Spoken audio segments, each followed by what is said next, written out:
Once I have asked my subscribers, what is Soviet style for me? And I received an answer I will never forget. That was a phrase, fear and fur hats are symbols of Soviet style for me. And I thought this is very good description of what was going on the streets of Soviet Union for decades. Lots of identical people wearing identical clothes, black, gray coats, identical dresses and shoes, and never smiling. Well, style cannot be a problem, but if everything looks so gloomy around, it can become a problem for the country. Think about those authoritarian and totalitarian regimes. Why people on the streets look so similar? Why are they wear clothes that look like uniforms? Another answer of my subscribers that I remember very well was from Poland. And a person told me that it was pretty difficult to develop creativity and preserve individualism in your fashion style during communist and socialist period. Creativity to preserve individualism. That's why style and fashion can be very important. Because we know personalities change history and crowds like to follow tyrants. Among many stupid things that October Revolution proclaimed was the idea that people with strong spirit never care about material things, including the way they look. So looking well became a problem, and if you were wearing something that could hint on your noble behavior, that could even lead to a trouble. Military style, soldier style became very popular, and the marks of that period could be commissar style leather jackets and trousers of that. What is also important, men and women started wearing similar clothes to stress equality and their readiness to participate in military action whenever it is needed. 1922-1928, the period of new economic policy, was a little bit better. More open borders, more information on the territory of the newly created Soviet Union led to some ideas borrowed from Western fashion. But the problem is the country was very poor, and to decorate their coats or dresses with fur, women often used the fur taken from cats. Stalin's era led to total control over everything in people's life, and of course, fashion was a part of it. It became very dangerous to demonstrate that you have a lot of clothes or clothes of better quality than your neighbors or colleagues have. Sometimes people were even asked if they have so many clothes, then perhaps they don't have enough things to do for the sake of country and revolution, as if they were spending too much time on their appearance. So this was also the time of military clothes and the time of grayness and gloominess in Soviet Union. Then came the period of the Second World War, or, as Russians like to call it, the Great Patriotic War, trying to demonstrate that they are different from the rest of the world. During that time, of course, military clothes were popular and people in general were poor, but this was normal for the rest of Europe too. These were difficult years. But after that, lots of Russian soldiers returned back to Soviet Union with trophies.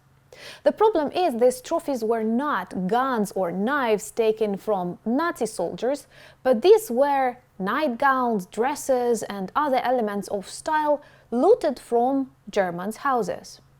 What is even more impressive, and it is a well-known fact even in Russian history of style, that many Russian wives of these soldiers later wore German nightgowns as evening dresses, unable to differentiate. Because for decades living in Soviet Union, they were not introduced to good materials, fabrics and style.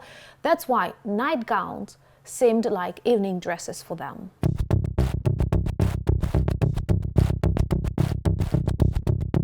In the 50s and 60s, during the hot period of Cold War, if it is possible to say so, Soviet Union was trying to close its borders in fashion too.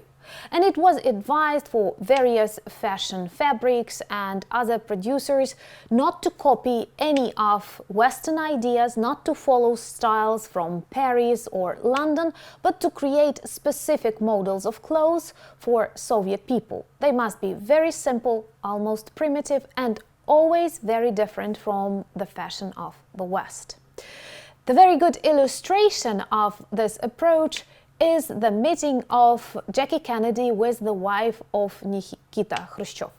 This is an iconic photo that is often discussed in media all over the world. And I do know there are arguments saying that maybe the wife of Khrushchev had a better life because she was very active in his political decisions, she spoke 5 languages, but her style looks really bad. And taking into account that she visited the United States of America and represented Soviet women, this is a huge problem that demonstrates disrespect to the image of a Soviet woman and a woman in general.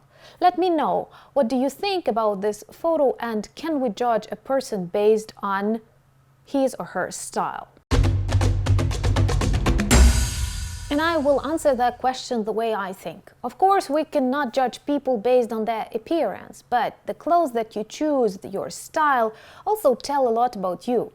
That's why in the 50s and in the 60s in Soviet Union appeared an interesting fashion phenomenon that was known as stilahi, which can be rendered to a term something like fashionistas or similar to that. These were young people who were hunting for imported and fashionable clothes. And of course they were persecuted because they were buying them illegally on black markets. Sometimes they were even stopped by militia on the streets because they looked too bright and too different for Soviet Union.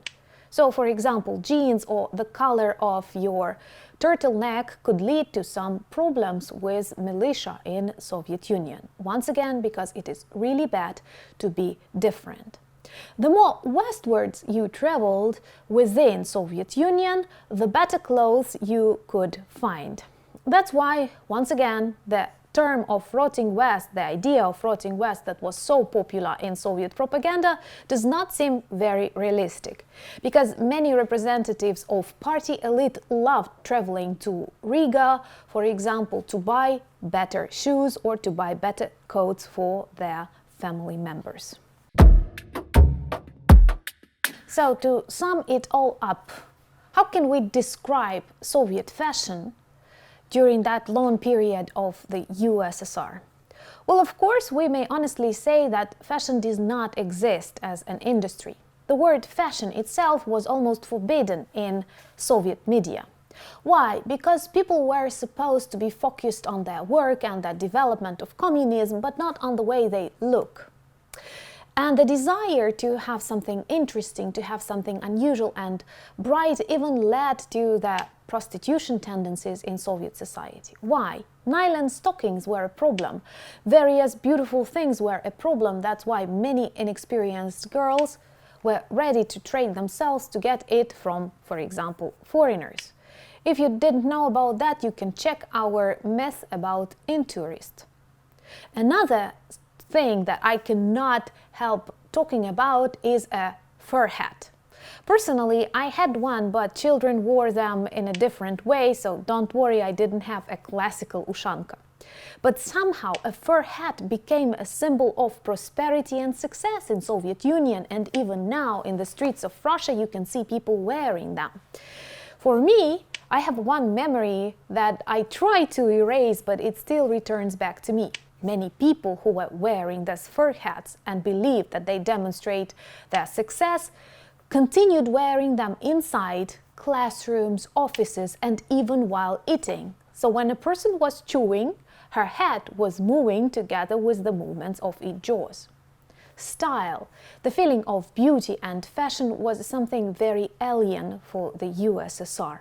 Uniform, non-smiling, grey people is the heritage that we can now see on the streets of Russia. You know, there is such a thing as market basket, according to which we can see the level of economic development and well-being in a country. And when we look at the market basket of Russia, we will see that, according to the plans of the government of the largest and so aggressive country in the world, people are supposed to wear one coat for 7 years, 9 items of underwear for 3 years, and stockings, it seems to me, not more than 7 per year. That's why it is not surprised that so many Russian soldiers loot in Ukraine. They steal t-shirts, sneakers and send them as presents to their wives and mothers. I would never like to have a present like that. But this demonstrates the level of poverty in Russian society. Somehow, the lack of goods leads to the lack of good in people. And as a result, a tragedy of the nation that became so aggressive towards normality. My name is Anna, and together we debunk Soviet myths that can still fuel Russian military machine.